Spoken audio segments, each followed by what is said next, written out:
各位喜欢兰花的朋友大家好，欢迎来到我的兰花频道。今天我们要看的这一株蝴蝶兰呢，是一株中型的蝴蝶兰，它的这个花梗呢，在同一个开花周期呢，出现了2次状况，主要就是它开始溃烂、消苞掉蕾，所以我就是把它前端的部分剪掉，让它在节点的地方呢长出次花梗。但好玩的是啊，它在次花梗的部分呢，也是逐渐出现同样的问题。等一下你在影片的后稍微几张照片过后，你就会发现它也出现了前端开始溃烂的部分。我在修剪掉它的第一次花梗的时候呢，是有给它一些缓释肥做加强。那这边呢，你看到它长出来的次花梗呢，也逐渐的开始溃烂。所以啊，我就觉得这株兰花的这些花梗跟植株本身可能受到了一些病菌上的问题，所以我决定要对它进行做一些出盆，还有整个兰花清洗这样的一个处理。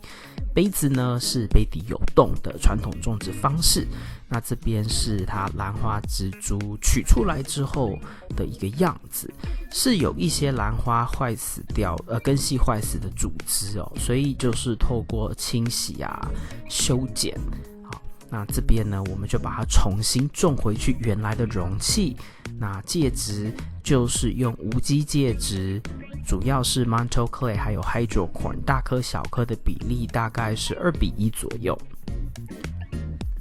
这种情况其实在我兰花里面不常出现，甚至这个可以算是第一次出现。那换完盆之后呢，它的另外一个开花周期其实就已经又隔了1年。那这边呢，它重新给的花梗就相当的健康，就没有刚开始片头你看到那样子的尾端出现溃烂的现象，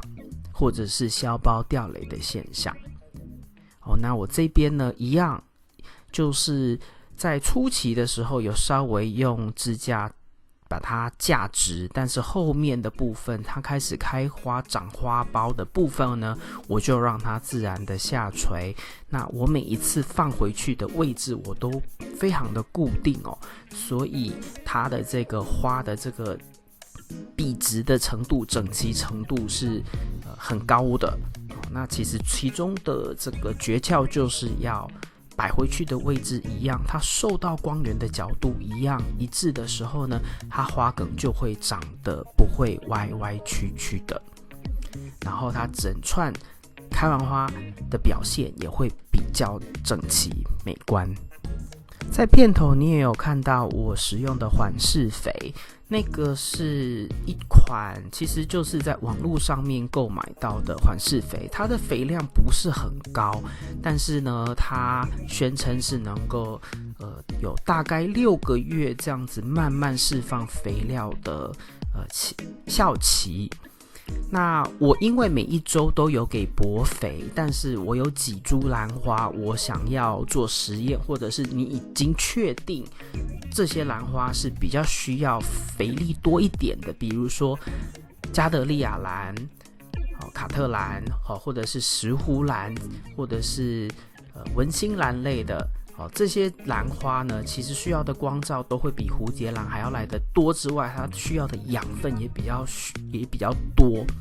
所以就可以施加这一些缓释肥。那这一株当初我是觉得说，它因为花梗被剪掉，那它又是开花周期，所以想要透过缓释肥，可能再追加一点肥料，看看它能不能长出次花梗。那对于兰友就是有一些可能不是很喜欢常常施肥的，其实缓释肥多就是撒个几粒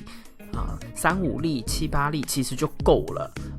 特别是如果你的容器不是很大的情况，是可以斟酌给一些，这样子在每一周如果你没有使用水溶肥的情况呢，也都不用太过于担心它会营养不足。那这边呢就是它的上一个周期的一个开花的影片片段。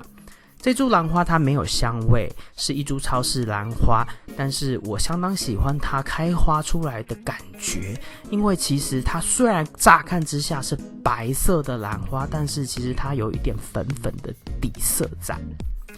那这边呢就是它一个根系的生长状况。在换完盆之后其实它相当的浮盆，所以长了很多不错的根系。它算是一款中型的兰花啦，它不是真正的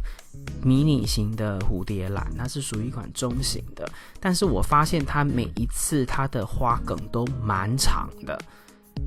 那这边它开出来的花相当的整齐，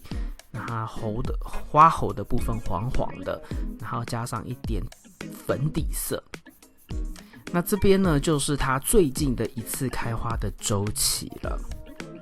开花的朵数差不多，然后它的开花的状况呢跟上一个周期一样，都是相当的健康。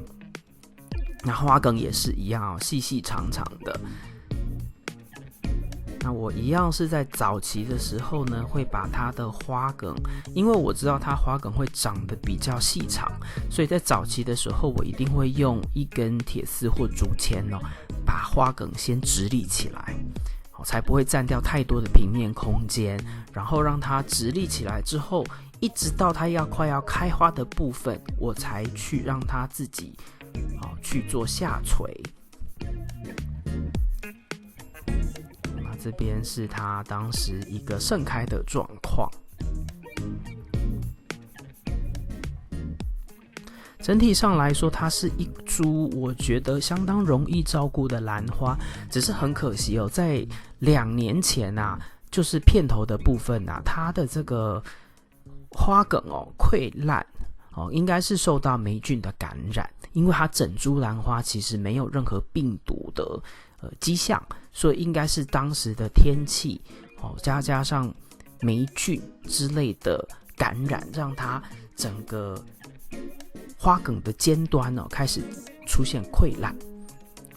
要不然的话，这株兰花其实每一年呢它都会复花，然后在我的养护之下，其实没有出现过太多奇怪的问题。那根系也是长得相当的好，所以有遇到这样子的超市兰花，其实可以买一株回来试试看，很好养，可以练练手。那最后也要想要问一问兰友，你们有没有遇过你的花梗像我这样子在尾端开始进行溃烂？那你是怎么做处理的呢？还有你有没有发现或找出它为什么会出现那样状况的原因呢？